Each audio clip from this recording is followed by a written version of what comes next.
जोकीहाट प्रखंड में इन दिनों भ्रष्टाचार का मामला तूल पकड़ा हुआ है। जैसे कि आप सबों को मालूम है कि एक फाउंडेशन ने डीएम को आवेदन लिखा है कि जोकीहाट प्रखंड में जो कर्मी कार्यरत हैं उन्होंने जो भ्रष्टाचार किया है या जो उगाही की गई है राशि के अवैध तरीके से, उसकी निष्पक्ष जाँच होनी चाहिए। इस संबंध में आज हम जोकीहाट प्रखंड मुख्यालय पहुँचे हुए हैं। यहाँ प्रखंड विकास पदाधिकारी से हमने उनका पक्ष जानने का प्रयास किया है। सुनिए उन्होंने क्या कुछ कहा है। जैसे कि अभी जो मामला चल रहा है, ये मेरे प्रखंड में जो ब्लॉक एग्जीक्यूटिव्स होते हैं उसके 22 माह का ट्रांजैक्शन का एक मामला है कि उनकी सैलरी लगभग 26-27 हज़ार के लगभग है और वो 30 लाख का ट्रांजैक्शन है। तो इस तरह का एक मामला आया है। जो जिस फाउंडेशन के द्वारा ये आरोप लगाया गया है वो मतलब जांच के लिए मतलब सीधे वो अब जिला पदाधिकारी के पास आवेदन कर दिया गया है। तो जहां तक मुझे पता चला है कि इसकी जांच जो होगा वो जिला पदाधिकारी द्वारा कोई 3 सदस्यीय टीम बनाकर जो भी होगा जांच किया जाएगा और जो भी एक जो निकल कर आएगा फल वो आप लोग को पता चल जाएगा।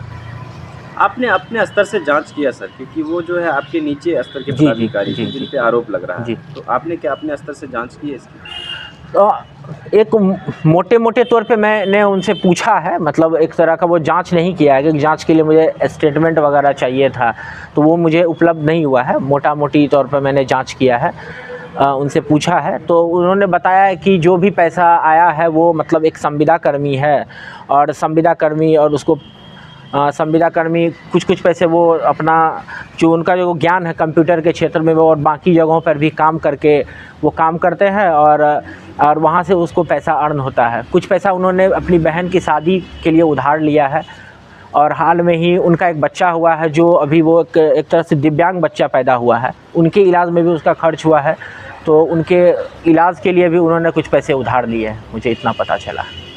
अभी एक नेताजी स्पष्ट रूप से आरोप लगा रहे थे, वो चूँकि आप पर भी स्पष्ट रूप से आरोप लगा रहे थे कि आप ही के आदेश अनुसार ये सब कुछ हुआ, बीपीआरओ और आप जो है इसमें संलिप्त हैं। जी, ये सारे आरोप बेबुनियाद हैं क्योंकि बोलने के लिए कुछ भी बोला जा सकता है, जब तक तथ्य साबित नहीं हो जाता है तो इस सारे आरोप को बेबुनियाद माना जाए। और अभी तक मैं यहाँ पर लगभग मेरा 2 साल होने को है, इस तरह का कोई आरोप मुझे नहीं लगा है और इस तरह का कोई प्रखंड बहुत अच्छे से चलाया भी जा रहा है मेरे द्वारा। आवास बनाने के मामले में भी हम लोग लगभग टॉप 3 ब्लॉक्स में है, स्वच्छता के मामले में हम 2nd नंबर पर आते हैं जोकीहाट के 9 ब्लॉक में, और बाकी जो भी कार्य है हम लोग के स्तर से सारे कर्मी के द्वारा अच्छे रूप से किया जाता रहा। AIMIM नेता मुर्शिद आलम का कहना है कि डोंगल रखने का अधिकार पंचायत सचिव और पंचायत के मुखिया को होता है, लेकिन बीडीओ के आदेश अनुसार डोंगल प्रखंड कार्यपालक सहायक रखते हैं और अवैध वसूली करते हैं 15वें वित्त आयोग और 6वें वित्त आयोग के लिए। नहीं, जैसे कि ग्राम पंचायत में भी जो पेमेंट होता है उसमें चेकर के रूप में वो होते हैं सचिव और मेकर के रूप में मुखिया होते हैं। उसी तरह पंचायत समिति में चेकर के रूप में बीडीओज होते हैं और मेकर के रूप में प्रमुख होते हैं।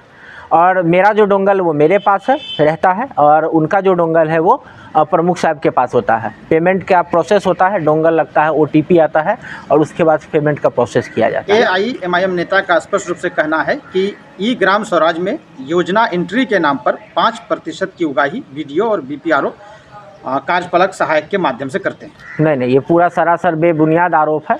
कोई भी योजना एंट्री के नाम पर यहाँ पे कोई भी अवैध उगाही नहीं की जाती। ये पूरी तरह से निष्पक्ष है।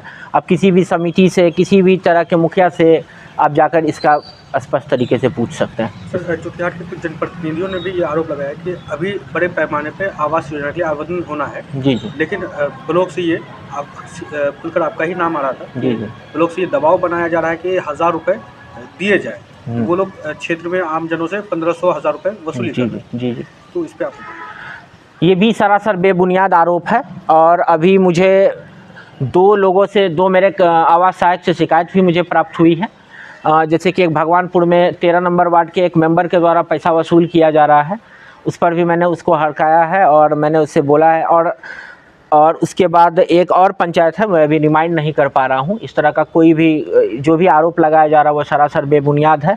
मैंने 3 प्रकार के फॉर्मेट्स निकाले हैं, जिसमें एक फॉर्मेट लाभुक के लिए होगा, जिसमें वो अपना शपथ करके देंगे कि मैं एलिजिबल हूँ और किसी भी तरह का वित्तीय लेन देन नाम जोड़ने में लेने में कोई गबन नहीं कर रहा हूँ। एक फॉर्मेट मुखिया और वार्ड सदस्य का होगा और एक फॉर्मेट में जो सर्वेयर होंगे उनका होगा। यानी कि ये पूरी तरह से पारदर्शी है। इसका हम लोगों और किसी भी तरह का शिकायत करने के लिए हम लोगों ने प्रखंड स्तर पर 4 महीने पहले ही टोल फ्री नंबर एक लगाया गया, जो हर प्रखंड में लगाया गया। और इसका प्रचार प्रसार हम लोगों ने पंचायत सचिव के माध्यम से, आवास सहायक के माध्यम से जनता के बीच में किया है। किसी भी प्रकार की शिकायत होने पर हम लोग उसका संज्ञान तुरंत लेते हैं। दर्शकों, अगर आपने अब तक मेगा मीडिया बिहार के यूट्यूब चैनल को नहीं सब्सक्राइब किया है तो सब्सक्राइब कर लीजिए, फेसबुक पेज को फॉलो कर लीजिए। आपने बखूबी सुना कि जोकीहाट प्रखंड विकास पदाधिकारी ने अपने ऊपर लगे हुए सारे आरोपों को बेबुनियाद बताया है, और आगे क्या कुछ होता है इस मामले में वो तो देखने का विषय होगा। मुख्यमंत्री का आगमन भी होना है, उसके बाद ही चीज़ें साफ हो पाएगी कि इस मामले में क्या कुछ हुआ है। जोकीहाट प्रखंड मुख्यालय से हम्माद हैदर को दीजिए इजाज़त, मिलते हैं अगली किसी वीडियो में। शुक्रिया।